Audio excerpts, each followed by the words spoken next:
Okay, we will start our post-race press conference for the 22nd Annual Boyd Gaming 300. First up, the runner-up, driver of the number 20, Rheem-Smurfit. Is that right? Am I getting by that?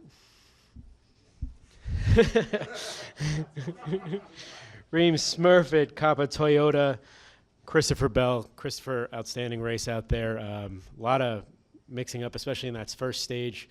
We're going to talk about the action out there today. It was a lot of fun. That first stage was some of the most fun I've had in a stock car. Kyle, man, he races me hard. He's always raced me hard in the open wheel stuff on the dirt, and now again in the pavement stuff. So that was our first, I guess, pavement race head-to-head together. So I'm, if I was going to run second to anyone, I'm glad it was Kyle Larson. So that was really cool. And like I mentioned in my post-race interview, I hope Pete Willoughby and Keith Coons got to watch that, because those two people were the ones that put myself and Kyle on the national scene and launched us to where we are today. So happy for the Keith Coons Motorsports Alumni to run first and second. And yeah, our Rheem Camry was good, man. We fell apart there in the middle stage, but Jason pulled it back in, and I had gotten the right lanes to do a couple good restarts, and got us right back up there. Thanks, Christopher. Question for Christopher? Go, Reed. Reed Spencer with NASCAR Wire Service. Christopher, is it particularly gratifying to renew the rivalry with Kyle on pavement after all the history you've had on dirt, particularly recently with Chili Bowl and Turkey Night? Yeah, that was fun. I think the only time that I've raced against him on pavement would have been we ran a pavement midget race at IRP in 2013, and that was one of my first pavement experiences, and he kicked my butt. But other than that, we might have run a truck race or something here or there, but I never really raced head-to-head together, so that was really cool to be able to compete against him. And like I said, if I have to run second to anyone, running second to him is pretty cool. Plus, I got him at Chili Bowl, so. Yep, right there, center.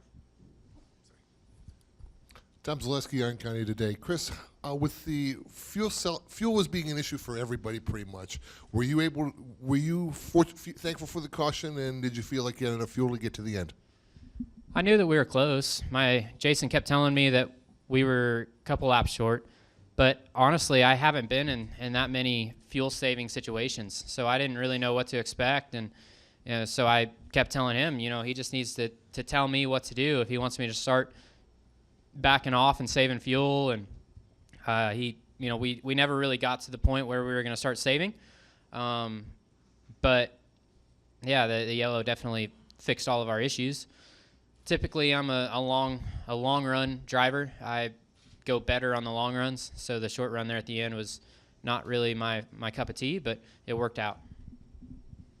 Go to Bob.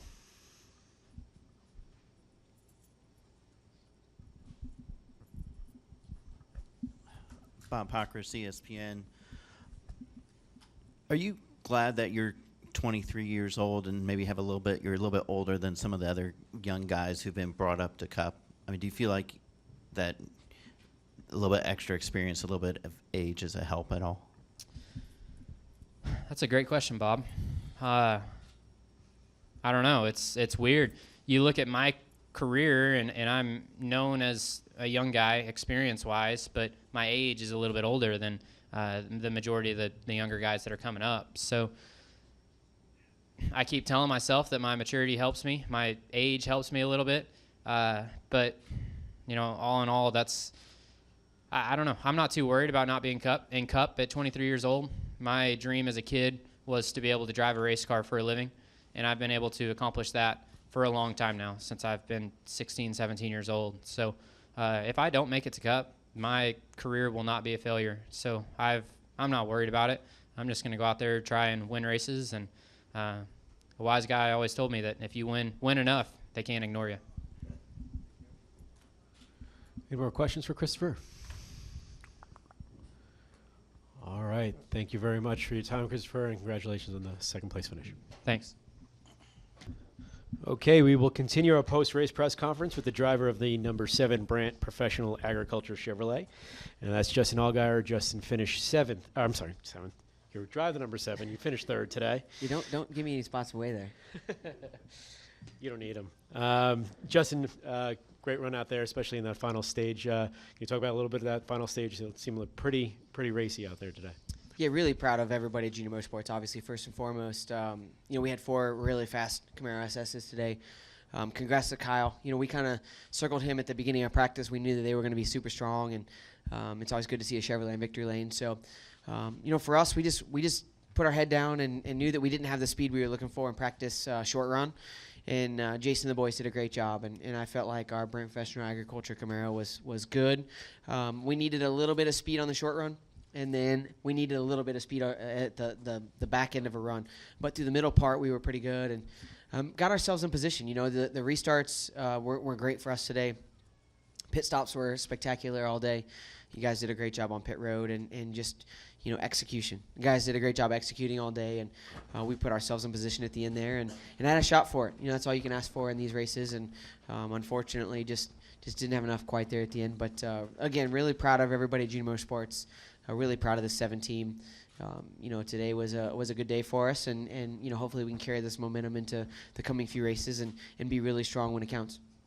Thank you, Justin. Questions for Justin? And Bob, I'm a lot older than Christopher too, by the way.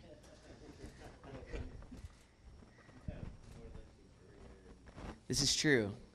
But I started like Christopher. I started at a lot older age. And I will say, going off of that, Christopher's done a great job. It was fun racing with Christopher today, and he's done a great job coming into the sport and really showing that he's, got a lot of talent, and he's going to go a long way. So.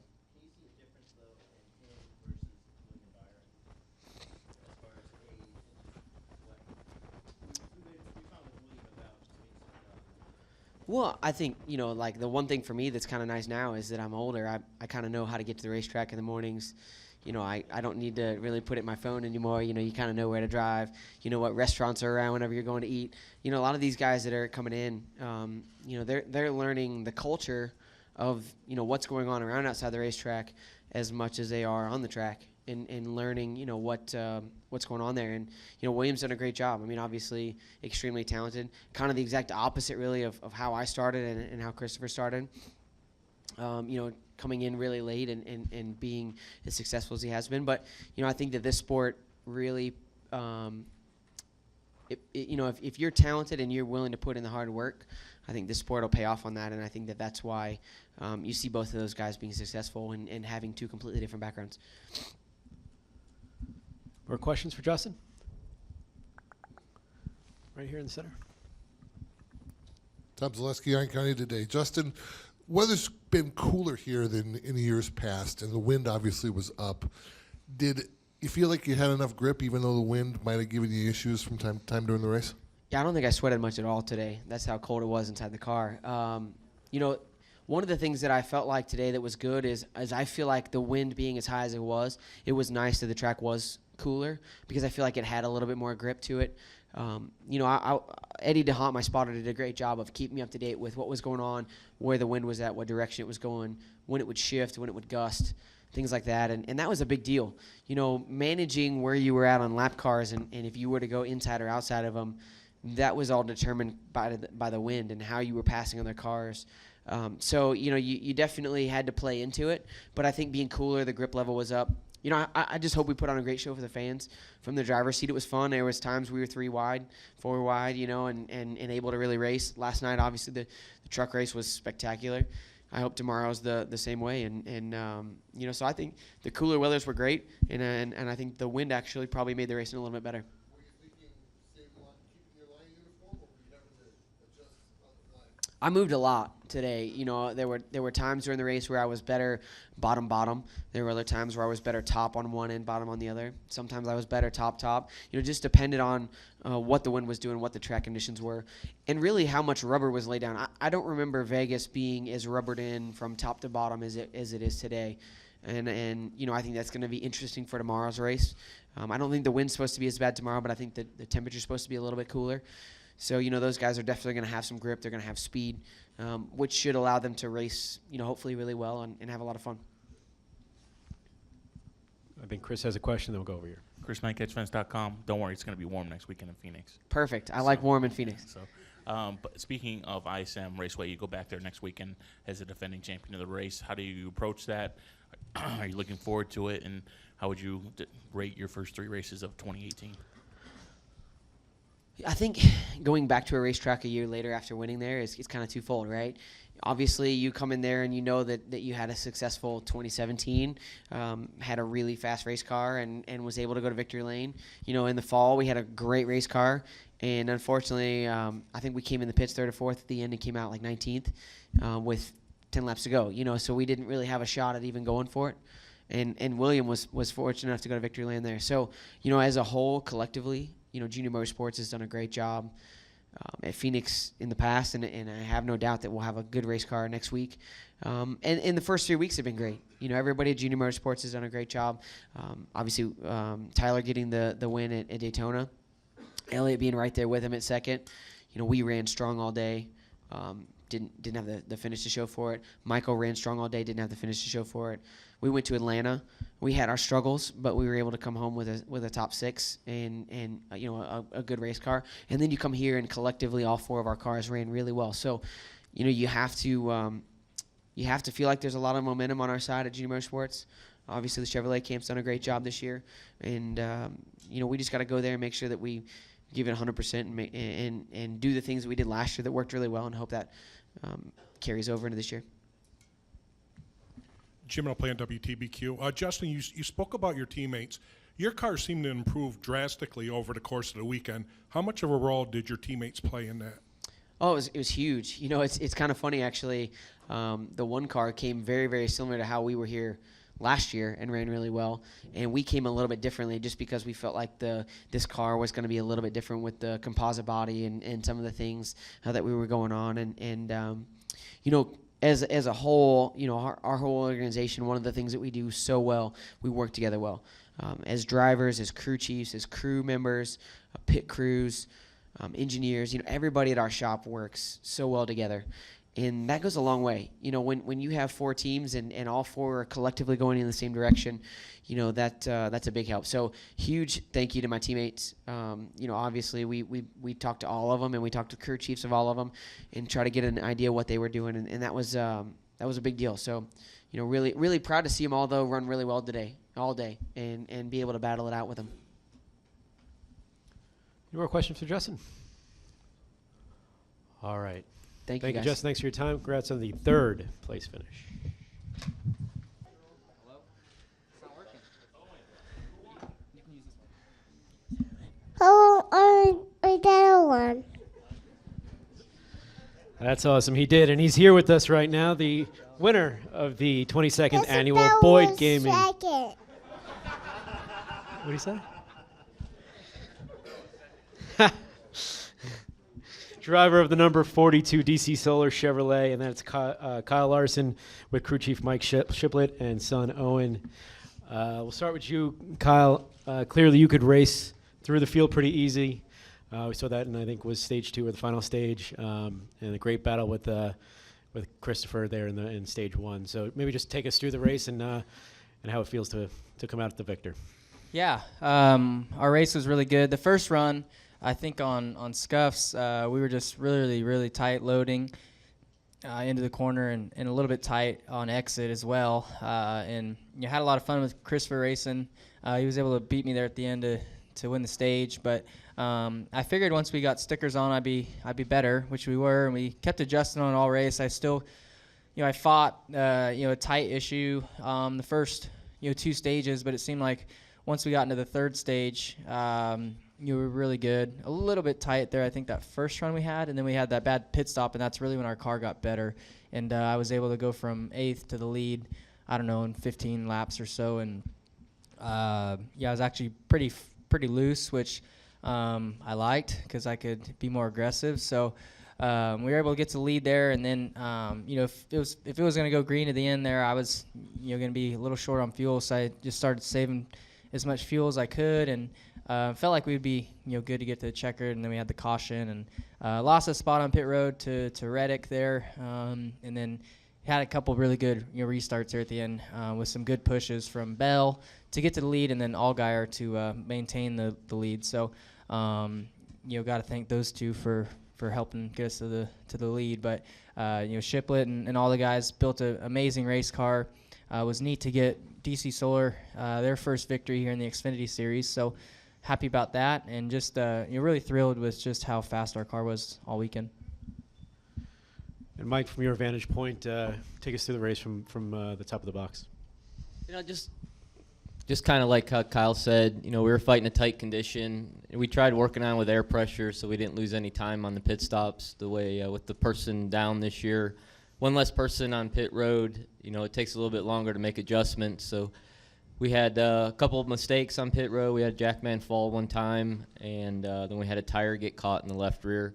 But in that last one, we made a big adjustment. We knew it was going to take a little bit longer, but we felt if we got the car right for Kyle, he would be able to do the rest, and that's what we did there. Thank you, Mike. And Kyle, any questions for our race-winning team? We'll start with Reed. Reed Spencer with NASCAR Wire Service. Christopher said when he was in here that if he had to finish second to anybody, he would rather it be you. Given your history on dirt, and this is really the first time you've raced head-to-head that way on pavement, is that extra special, and is this good revenge for Turkey Night and Chili Bowl? Not Chili Bowl because we didn't really get to race it out, but no, it's always fun to get to race Bell. He seems to beat me all the time in the dirt stuff, and then he edged me out there in qualifying. So we were pretty equal there, and we're always pretty equal when we're on dirt cars. He just seems to beat me to the lead, and then it's hard to get past him because he doesn't make any mistakes. So was cool though to get to race him there. That first stage felt like we were kind of dirt track racing there, swapping lanes and stuff. I was trying to take the air off him, and he got by, and I was able to get the top going and whatever. But yeah, it was fun. I don't really know what happened to him the rest of the race. I thought he'd kind of be the guy to beat, or I'd have to battle the rest of the race after that first stage, but never really saw him much at the end. Other than the short runs, he was pretty good, but the long runs, I'm not sure what they were fighting. But anytime I get to race in Xfinity Series, I'm sure we'll be up front battling each other. So it'll be a lot of fun, and it'd be nice to see him kind of get to race heads up with Kyle Busch and the same equipment. The center here. Tom Zaleski, Iron County Today. I'm curious now, Kyle. You said a bad pit stop made your car better. How in the world does that happen? Well, it wasn't the bad pit stop that made my car better. It was the adjustments that they made during the bad pit stop, I guess. So they made the right call and free me up, which they had been trying to do. But yeah, it wasn't a bad pit stop that made my car better. We were just lucky enough that with the bad pit stop, we had our best handling run where I was able to get to the lead. Stay in the center. Hey, Kyle. Alan Snell here with LVSportsBiz.com. Congrats. I met you a few weeks ago on the sponsor story. Hey, I wanted to ask you, what was the reaction by DC Solar being a sponsor of you and you coming through with this race victory, and also the company is the title sponsor for the Xfinity Series here in September. How did they react to your victory today? Oh, they were, anytime you get a first win, it's exciting. So that was their first win in the Xfinity Series. They, honestly, they probably should have won Talladega a couple years ago with Brennan Poole. But the way that that race plays out, I can't remember why they didn't win. However the caution fell, whatever, they didn't win. But yeah, so they were just really excited in victory lane, taking lots of pictures and all that. So hopefully we can get them a bunch more wins. I think I've probably got five Xfinity races left on my schedule. But I think whenever Jamie runs, I think he's also DC Solar, possibly. So he'll be in next week at Phoenix, and they'll be really fast there. Phoenix is a great track for him, so it'll be neat to hopefully get them 2 wins in a row. Any other questions for our winners? Yep. Kyle, Alan Michaels from On Pit Road Racing. With cloudy skies today, cool temperatures and wind blowing, and it's supposed to be a little bit cool tomorrow. Reaction of the car on the track today, and what will you take forward into tomorrow's race? Yeah, I don't know. Cup cars are always so different. So far, at the test, I just ran the middle both ends. And then, today I was kind of able to run the bottom a lot in the Xfinity cars. So I think with more rubber getting put down on the tractor in the Cup race, I think the top will get going really fast for a little while, and then I think it'll move back down the bottom. But I don't think cool temperatures or anything really matters. It's going to get slick regardless. Any final questions for our race winners? Any questions for Owen? Any questions for Owen? Owen, who's going to win tomorrow? Dada. Not Larvick? No, not Harvick. Awesome. Thank you, Kyle. Thank you, Mike. Congratulations.